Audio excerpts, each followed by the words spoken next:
Hi, everyone, and welcome back to Don't Tell Me How to Fan. My name is Josh Albrecht, and with me, as always, is my good buddy, John Taylor. John, how we doing?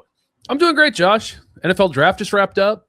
I don't want to put the cart before the horse, but feeling a little more positive about this one than I have in the previous years. So feeling good about that. Yeah, I love that. Let's get into it right away. So, obviously, as we've talked about in the past, you are way more into the ins and outs of the actual draft, but I felt like this draft was still surprising to me for two reasons. First, I felt like Goody did a lot of what we wanted Goody to do, Mhm. which is weird because that's never the case.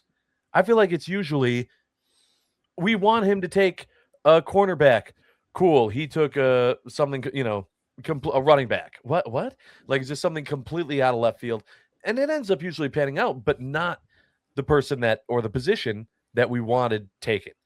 I felt like Goody did a pretty good job actually going with what a lot of fans thought were the needs that needed to be taken care of. So that was the first thing. The second was I thought he made it really clear there was not that much talent in this draft. I Yeah. mean, when they traded those two seventh round picks away, it was like, yeah, there's nothing here. We'll see you guys later. I'm tired. I'm going to bed. Yeah, I was texting a couple buddies, and I just like, yeah, how funny is it? Goody this year, showed up late to work and then clocked out early too. Said, I'm good on this one. At the end of the day, we drafted Micah Parsons with our first round pick, and that's going to hold up pretty good if he comes back healthy like we think he's going to be. Same thing with next year. I mean, he's only 26. I was reminded that on some sort of national like draft recap pod about the Brewers or the Packers specifically, and they were like, you still have the best defensive player under the age of 30, and they were like, he's 26, and I was like, there's guys that got drafted who are 25. The edge rusher that the Chargers got are 25. So what an insane value. It's the same thing that, and I can't believe we're talking about the NBA or the NFL draft and I'm about to name Xavier McKinney, but it's like good on Goody for getting guys young. He spends when they're young, right? It's like we're talking about two guys you trade for or you sign and you still say like there's a reason why most players don't become available at that age. It's usually from bad organizations, and good on Goody for capitalizing and good on Goody for kind of letting this draft board fall the way it did. Just to run through the picks, with the 52nd pick, we drafted a cornerback out of South Carolina, Brandon Cisse. In round 3, we traded up to pick number 77, traded our 84th overall pick and our 160th fifth round pick, which was our pick. So we did retain the pick we received from trading Dontavian Woods to the Eagles.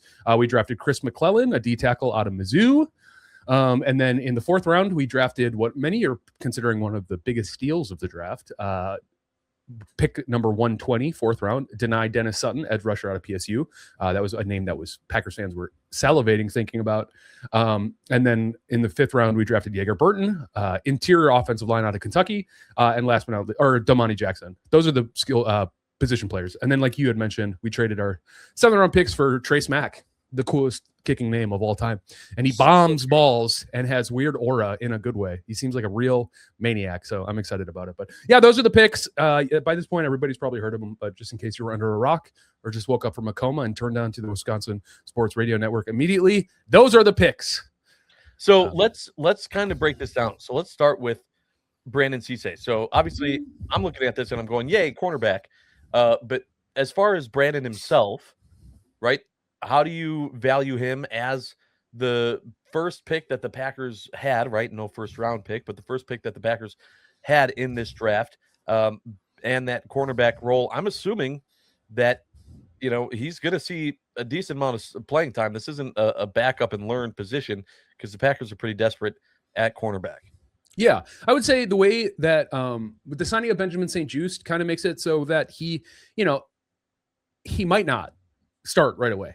He is a 20-year-old rookie. You don't want to talk about like what we like about Brandon Cisse. You're talking about a 20-year-old, really raw prospect. I was on a different pod, and I referred to him as the most polished raw prospect you'll ever see.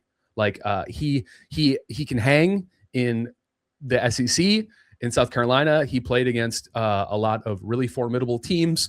A stat of his that I love is no team in his entire college career had more than 3 receptions against him in any one game.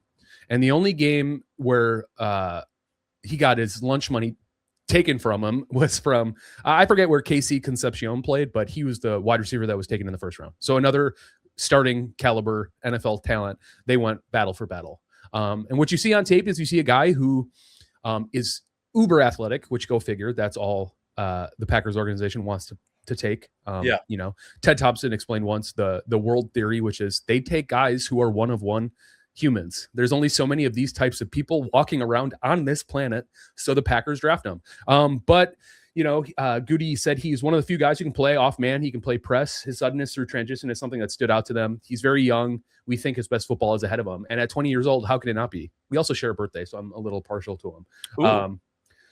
But yeah, you know, he also said there's not a lot of 20-year-olds in the draft anymore due to NIL. He's like, we took one time in Kenny Clark. That worked out pretty well. And hopefully this works out well too. So I'm right there with Goody. The guy is like really raw. There's a ton of things he's going to need to learn how to do. His ball skills are not where they want to be. The fact that he's only had 2 interceptions in his entire career in college it might make you nervous, but he defends well. So it's just a matter of developing these skills. You know, the biggest thing we talked about before the draft is that we need guys to come in and help generate turnovers. And, you know, he might not be a ball hawking cornerback, but what he does do is close ground really well vertically. He's nasty. He has an explosive click and close, which is basically just how quickly can you switch your hips and like drive to the ball or drive downhill. And he's shown a very willingness to at least participate in the run game, which is something that we've been missing since Jair went down, you know. And I know people have lodged, you know, concerns about this idea that like potentially that's how Jair hurt his shoulder. But hey, I don't know. There's 11 guys on the field. One of them can't take the playoff, you know, not the way the Packers get, you know, death by 1,000 paper cuts over and over again. So I like the pick. I'm very excited about it. It's one of those things that, you know, I think a lot of Packers fans, Twitterverse, it became an unsexy pick to take Brandon Cisse because I think ultimately it just was like, he's going to be there like 8 picks before. Not a lot of people thought he would. It wasn't a big enough reach to get excited about, like my draft crush, Chris Johnson. But at the end of the day, I love the pick. You know, it's you let the board talk to you. Could you have maybe traded back? Maybe. But it's like Goody said before that cornerbacks were a position of need and they wanted to throw multiple bodies into that room. And Goody, for whatever you want to say about him, if you listen close enough, he will tell you exactly what he wants to do in free agency and when he re-signs players and in the NFL draft. So. Yeah, and he absolutely did. All right, so then next up they have Chris McClellan, who, to your point, there was a trade involved to get him. First of all, do you think that was necessary? Did that make sense? Is Chris McClellan, in your mind, worth that? This would be the thing that kept this draft out of like an A- grade for me. I am still really favorable on this draft. I think there was, at the time of the draft, you know, we're about a week out at this point. At the time of the draft, I thought, man, that 5th round pick could equate to somebody pretty useful for the Packers. And in real time, I thought, okay, well, Dominique Orange is still there. That's another Packer fan favorite. You look at a couple other guys like Grayson Holton. Those are like more 3-techs, and you know the Packers need a certified nose tackle. And the thing that I ultimately land is, apparently the Packers love Chris McClellan. To the point where they were saying, like, you know, Zion Young is on that team. The Mizzou had a lot of really nice defensive players. One of their linebackers got drafted, and Milt Hendrickson, was like director of operations, one of the football scouts that Goody works with, was just basically like, every time we want to watch a player who played Mizzou or tried to scout other defensive players, our eyes all ultimately kind of just went right back to Chris McClellan. And I'm thinking, in a draft where all of the nose tackles that you probably wanted went. Caleb Bakes went 18. I told you a week ago that I thought he would be the stick and pick at 52. And if his injury's clear, he has like some of the biggest boom bust potential in the entire draft. That didn't happen. And I think like if you're watching the tape, you fall in love with a guy. He has production. He got 6 sacks in the interior for the Mizzou defense. Like there's things to like about him in a way that I would say if the Packers loved him, go get your guy. Because this draft, there's like you had mentioned when we started talking, like not the best draft. So if there's somebody, it's like, go get it. Don't leave it up to chance. If Goody made that trade with the conviction of let's go get our guy, and he said like their horizontal board, there was like a really big gap between Chris McClellan and the next available defensive tackle, which is probably Dominique Orange. Go get your guy. And when you look at his tape and you like dig in a little deeper, he might not have the greatest RAS score, which is I think why he was a non-starter for most Packer spheres.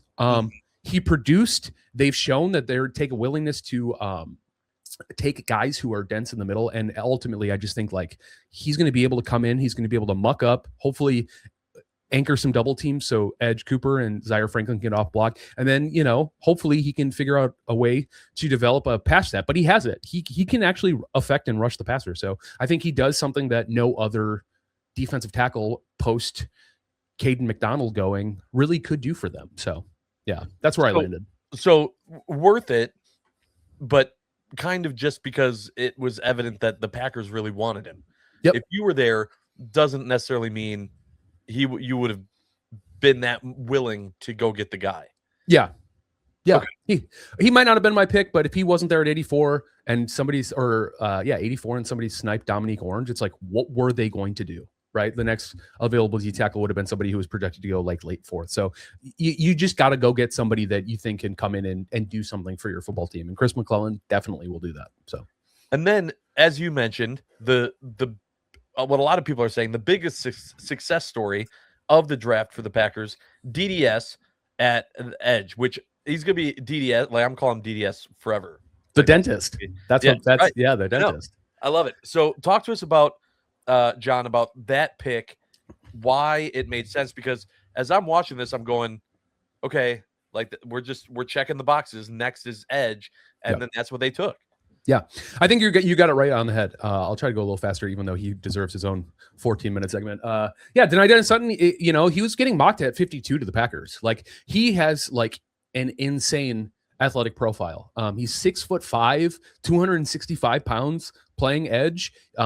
He, I think, overtook the all-time sack leader at Penn State. He played all 4 years there. You're talking about a guy who is really explosive and really powerful. The issue that I always had with Denai Dennis Sutton is that he doesn't have a lot of bend to his game. So, he needs to get better at converting that speed to power because he's not going to outrun the edge. And that's okay. But what we're really talking about is a guy who has freak tools, a lot of moves in the tool bag. I don't know if he knows how to use them at all times. When I was watching his tape, I always was like looking at the production numbers. You look at the relative athletic score in his combine numbers, and you just go, why does the tape look like this with both of these things? Thinking, he screams first round talent all day long. And I think it's technique. And I think if he can come in, what I loved about the pick at the value is he fell. I don't understand how an edge player with that profile and those tools falls to the fourth round. It's a premium position. There was a really awkward run of blocking tight ends in the end of the third round that I think might be studied forever in the NFL. It was so weird. And so a guy like this just kind of falls to your lap. Goody, after day 2, alluded to them trying to get back up into the third. And then after they drafted the dentist in the fourth, he confirmed at the end of the draft, like, yeah, that was the guy we were going to go up to. So not only did they not give up even more capital to go get the guy they wanted, they also were able to just get him at 120, which to me is the best value in the draft. Like at 52, I would have been like, I don't know if this guy's ready. I don't even know if he's going to beat Baron Sorrell. But in the fourth round, now he's just another Baron Sorrell, and he has tools to be a maniac if he can reach that potential, which, my eyes are going to be on him more than anybody, maybe, because he has right now in this draft, that is the Packers' biggest boom bust potential. And at a fourth round pick, you'd take that pick all day long. So, so we'll see. I'm really looking forward to it. So the value was definitely there for the dentist, for DDS there. There's still 3 more picks that the Packers made. We're going to get to those and our overall draft grades when we come back on Don't Tell Me How to Fan. Welcome back, everyone, to Don't Tell Me How to Fan. We are going all in on the Packers draft. We went through the first 3 picks that the Packers had. They had 3 more, only 6 picks, the smallest draft class in the last 22 years, tied for smallest in franchise history. John, with their 4th pick in the 5th round, they took Jager Burton. Now, I want to start by just saying, the whole state is going, why can't it be Jager? It's not Jager. He's got moves like Jager. Talk to us about Jager Burton. Yeah, Jager Burton, also nicknamed Moose, legal government name, Camden. But yeah, call him whatever you want. What I will call him is probably our interior offensive line swing piece. Jager Burton is a guy out of Kentucky. Stop me if you heard this one before. An absolute athletic freak. He fits the mold big time. I'm trying to pull up his RAS here. I do have it. Yeah. He scored a 9.88. He is 6'3", 312 pounds, but boy, he looks like a modern guard. Center. He is built. He is explosive. His agilities are nuts. He ran a sub 5 at that 312-pound weight. So just an absolute athletic maniac.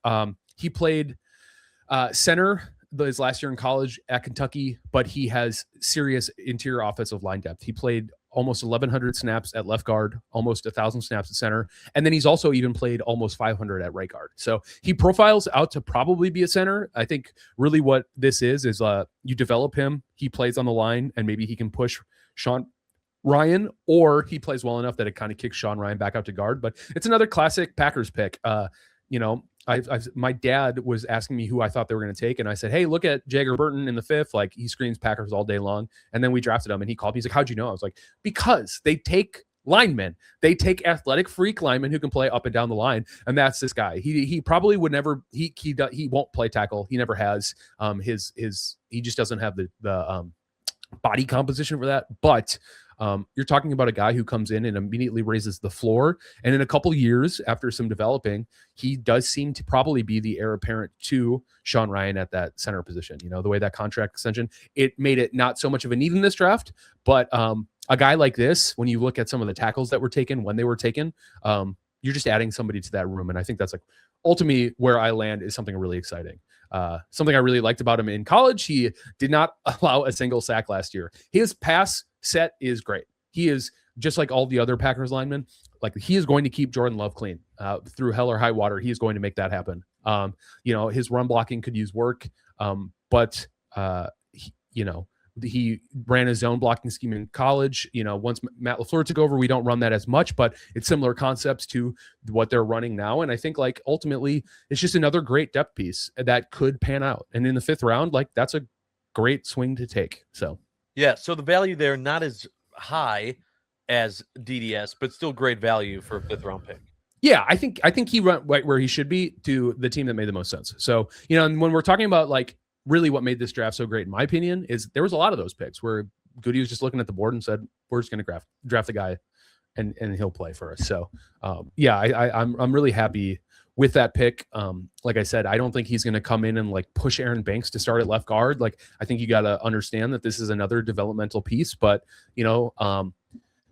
a lot of people say the draft is really the first 4 rounds, and then you can go back to live your life. And I think the Packers have shown you kind of got to hang out till the 5th, because they do consistently get starting caliber, like, lineman talent in the 5th round. So do I think he'll ascend the way that Zach Tom did? Probably not. But Zach Tom was another guy who profiled to be an incredible Packer, and he put it all together in camp, and then he kind of forced the issue. So you never say never. I would love to be eating crow on me saying that he won't start this year, but hopefully it's because he earned the spot and not due to injuries. But I think he's definitely going to be a capable lineman piece for the Packers.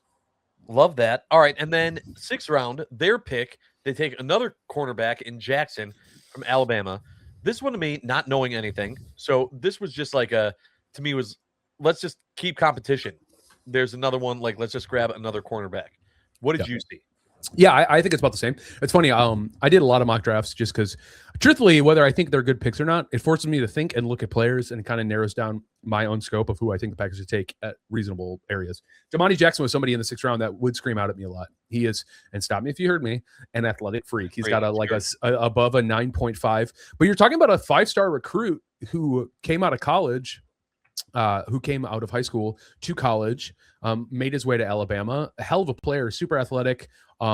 He did get benched in his final year, but he had a bunch of injuries that were kind of keeping him off the field.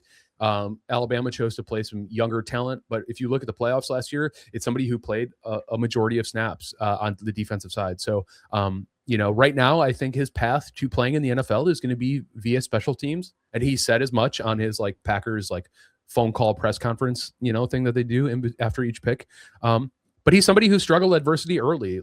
And I think, like, if you're a late round draft pick and you know nothing's promised, like, those are the types of guys that I feel like find their way onto a team by making, real special teams plays and a willingness to play. The dude can fly. I mean, he reminds me of Carrington Valentine, not necessarily in skill set, but in this idea that a guy who came in late, I mean, CV was a 7th round pick, but he had the tools and he figured out how to put it onto tape. And I think, like, if they can get a guy in there like that to do that, then that's, in a couple years, he could be a really quality depth piece. I don't think he's going to challenge Keyshawn or Carrington Valentine, Brandon Cisse, or St. Juice. But in sub packages, he's somebody who can get out there and cover the field. But like Cisse and like, unfortunately, like the other cornerbacks, not a ton of interceptions. So, it's one of those things that you look at him and you think like, that's like an Eric Stokes type. I think it's somebody who's really fast, who can cover vertically. And if he can figure out how to continue to stick on guys and make meaningful plays on a football field, then he might have a really long NFL career. And he could also be out in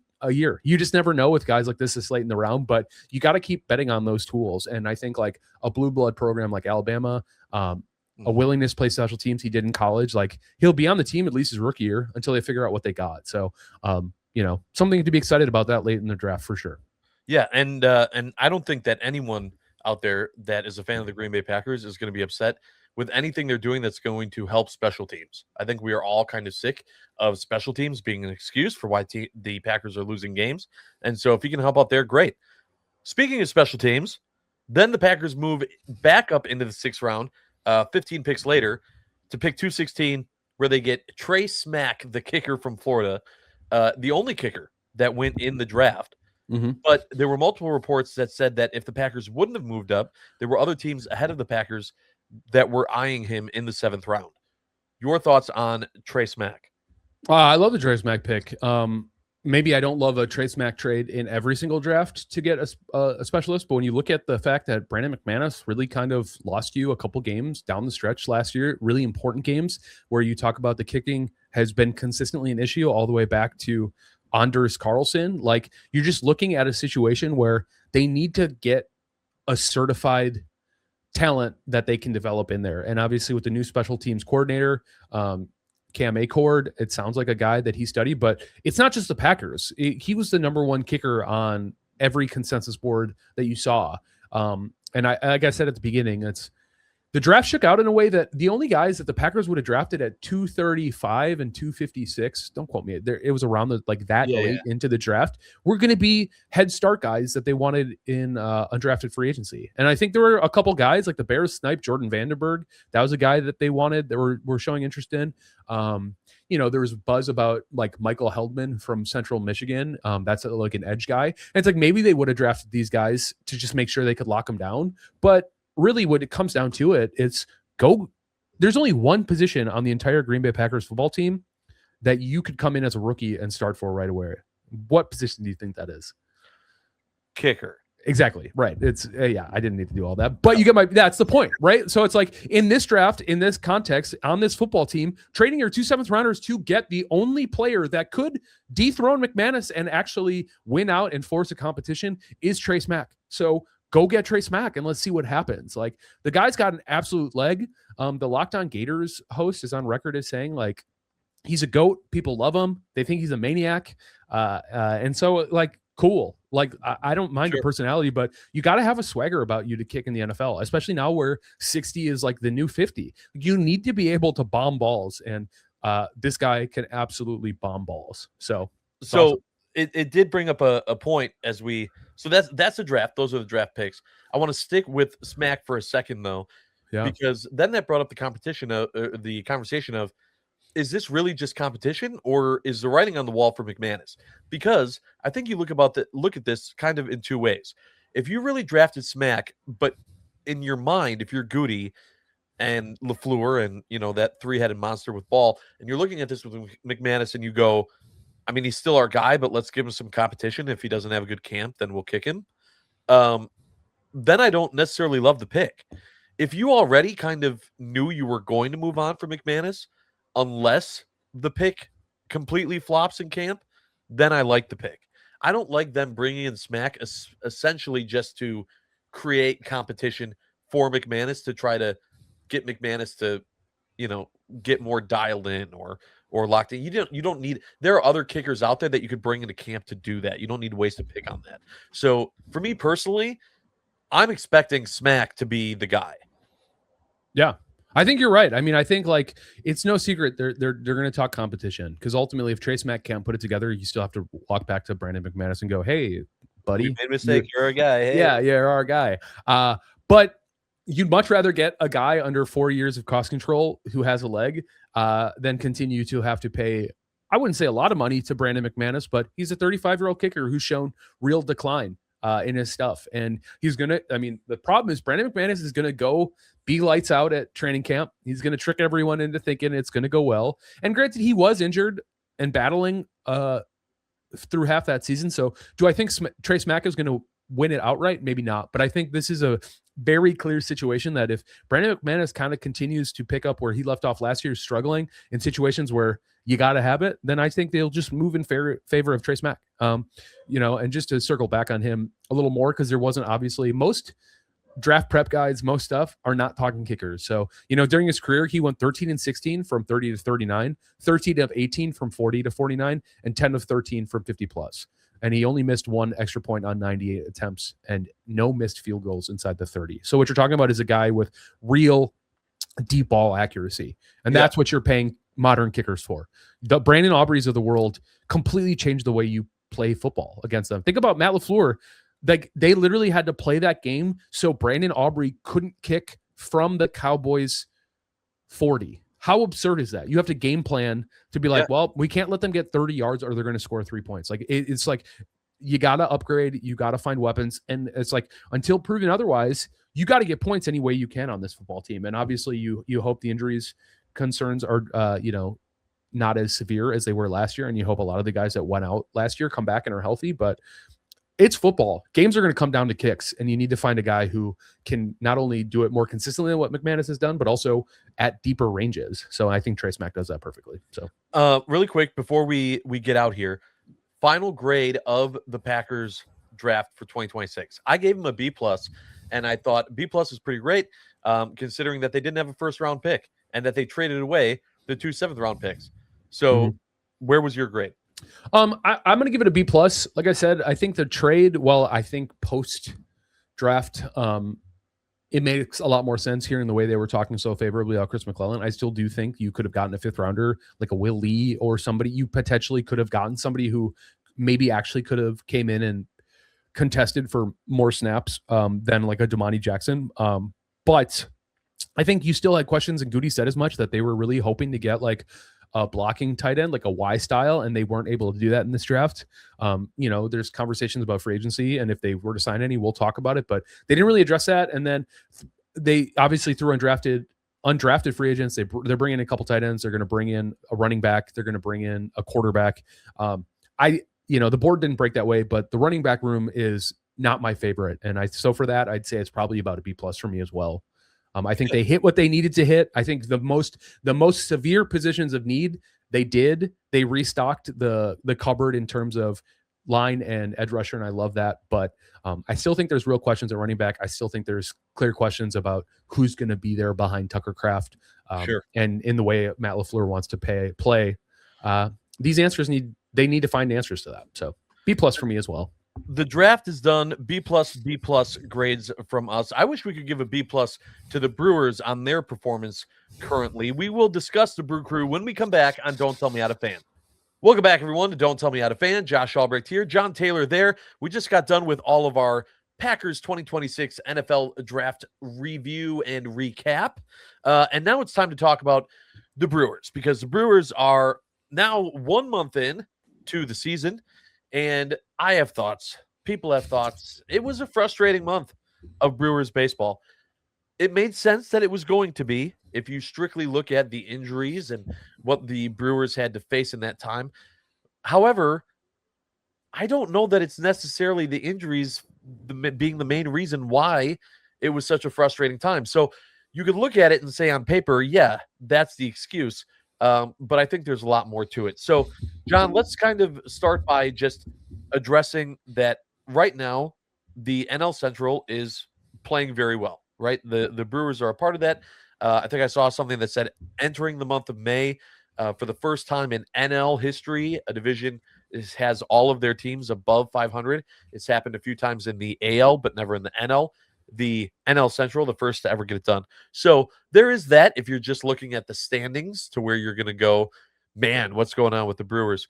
For me, it's not so much that as much as it is the way that the Brewers are losing the games they're losing. And I've explained this a few times, but I'm going to keep hitting it. Everyone wants to go to the bats and go to the offense. I get that, and I'm not disagreeing. However, the biggest thing to me is still the bullpen.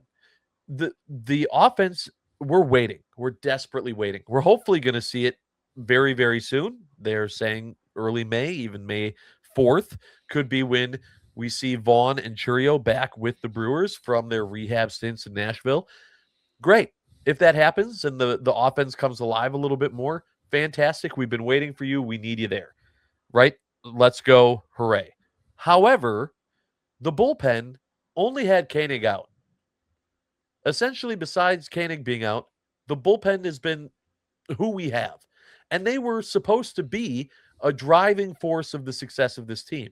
And I feel like from a pitching standpoint, we're still giving up too many opportunities. And it's just those are the losses that are being highlighted because once Vaughn and Churio are back, it's not going to mean that the bullpen is doing any better. If anything, maybe the offense is giving the bullpen less, stress in terms of maybe there's bigger leads and things of that nature. Maybe your starters are going a little bit longer because you don't need to go to the bullpen because you're up by 4 or 5 runs in the 4th or 5th inning. But I still don't have confidence in this bullpen. And it scares me knowing that there are definitely pieces on the offensive side that also I don't know how much better they're really going to get. Obviously, I'm hoping that when you have some pressure put on the pitcher for the rest of the lineup, that it's going to allow the Renjifos and the Ortizes and the Freliks to get better, but it's not going to fix everything.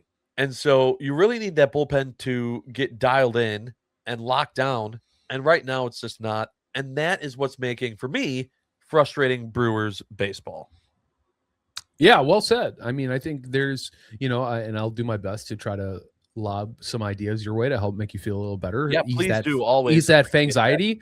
I don't know if there's a ton to say here other than knowing what we know, we will not leave the month of April under 500, right? Win or lose, it'll be decided, and I think given everything that's happened, I mean, that the depth has been tested immediately in the first month of baseball in a way that, it's not an enviable task to be, to your point, the bullpen right now. You're seeing a lot of Aaron Ashby being used. You're seeing a lot of Grant Anderson being used. You're watching, Trevor McGill completely lose his ability to locate his curveball and his velos down on his fastball. So you're talking about a 2-pitch pitcher who's just not giving you what you want. And it's why you start seeing him in the 6th and 7th. I think he's like working his way back up. He seems to be finding himself a little bit. Hopefully, I don't really care how you stack up McGill and Abner, Uribe. I think Uribe at this point is probably your closer. I think you just got to rock with him. His slider is nasty, but these guys give up runs. And I think what you were saying is correct. In a vacuum, the bullpen is not performing up to snuff. A lot of them are getting put in the unenviable situation of having to bail out pitchers who are only going 5 innings. So they've been incredibly taxed given the workload. We're seeing an increase in innings pitched by our starters. So hopefully that helps relieving it. DL Hall and Shane Drohan have come back and they seem to be helping the bullpen. So while Jared Koenig was their only one, Angel Zerpa went on the injury list this week. It's a 15-day. He was also struggling. He was, in fact, absolutely struggling. However, he was somebody that was supposed to factor as one of your big lefties that could get strikes on either side of the plate, right? And same with Jared. So his diagnosis, Pat Murphy said he's going to be out a long time. That is not good news for any player, whether you think they're super important or not. Hearing I feel like Pat Murphy is pretty good about not tipping his hand too much. To have him just immediately go, he's going to be out a while, means he's going to be out a very long time. And that's really unfortunate. You had mentioned like the stance of the offense. All I can continue to say is hopefully there's actually runs being scored. This week, we finally ended the 8-game drought of not hitting a home run. We put up 13 on Tuesday against the Diamondbacks and only scored 1 homer, and it was from Sal Frelick. Like, the guys are not hitting well. The guys that are hitting for power aren't hitting well right now. I think you're seeing a lot more Gary Sanchez than you ever thought you were going to. So it's just kind of one of those situations where this baseball can feel bad because the baseball is bad. We are not seeing the lineup that Matt Arnold envisioned when he signed all these guys. We are seeing the version where we can patch up some problems. We'll spackle in some guys. They'll fill in for a little while, but we're seeing straight up depth pieces starting. Blake Perkins has started almost every single game, and he got called down to the minors. Yeah. You know what I mean? Like, or sent down to the minors. But my concern here, John, and I don't know, maybe it's just PTSD, but it reminds me a lot of the Packers last season. Of you have your excuses. I'm aware of the excuses. I'm going into these games knowing, okay, it might be an uphill battle. But the Brewers' offense, as bad as it looks on paper and as bad as it has been, has put this team in positions to win more than what the record shows. And then those games have been blown in later innings. And that felt a lot similar to what they did last season. But when the bullpen came in, they locked it down. So I feel like last year, the Brewers at this time, during these stretches, when they were waiting to get back to full health, took advantage of those opportunities, and they're not doing it now. And it's showing. And that is what's frustrating. I'm obviously hoping that, and you talked about like they're the woodpeckers, right? And so they don't need to hit for home run, hit for power. But the guys that do hit for power are the ones that are out. And so when you get Churio, Yelich, and Vaughn back, then yeah, it's not going to be just Bowers or Sanchez essentially for your power hitters. But that is the factor that is missing in the lineup is power. I'm just hoping that even when that comes back, I don't know, it puts some type of spark into the bullpen to where these guys can get back dialed in. I've been pleasantly surprised with our starters, with our rotation. They have gone a little bit longer. They also didn't go very long to start last season either. Essentially, unless you were Freddie Peralta, you weren't sniffing 7 innings. And so the fact that they're going 5-6 innings, I'm like, okay, that's either good or par for the course. So it's not like this is completely out of left field for the bullpen to step up in that way. And they need to step up now. I know it's early, but step up now because these games still count the same. Yeah, definitely. I'm right there with you. Obviously, from a fan perspective, I also just like watching them win baseball games. So, watching 500 baseball is not the most fun. But like I said, it's a long season. Like it's better to get these injuries in now. It kind of highlights and stress tests some of that depth we were talking about. Like I think a lot of teams would be well under 500 if you say, hey, 3 of your best hitters aren't going to be playing meaningful games for you. Hey, your ace, who I guess is now kind of Mizorowski, not really. Woodruff is going to only pitch 3 or 4 innings for the first couple starts. It's one of those things where, and we're going to find out if he still even has it. So, a lot of other teams I think don't wear this as well. And I think it's because the Brewers organization is ran the way it has been run. I'm constantly going to always err on the side of like, it's too early to watch rankings. We can't really call this team good or bad until probably Memorial Day. And we did this last year. We said, hey, this team is bad. And we were like, well, let's see, wait till and turned it around. So, last year we were saying they needed hitting. They barely addressed it. And, Andrew Vaughn ended up being that piece that kind of solved it for them. Incidentally, I think this is obviously early favorites is depth pitching.